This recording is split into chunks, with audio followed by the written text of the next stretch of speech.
Hey guys, outing போகலாமா? வாங்க போகலாம். வெயிட் எங்கன்னு சொல்லல.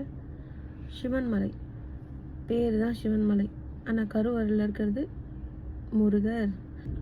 எத்தனை பேர் இந்த கோயிலுக்கு போயிருக்கீங்கன்னு கமெண்டில் சொல்லுங்கள். இல்லை இப்படி ஒரு கோயில் இருக்குதா அப்படின்னு கேள்விப்பட்டிருக்கீங்கனாலும் கமெண்டில் சொல்லுங்கள். ஓகே, வாங்க போகலாம்.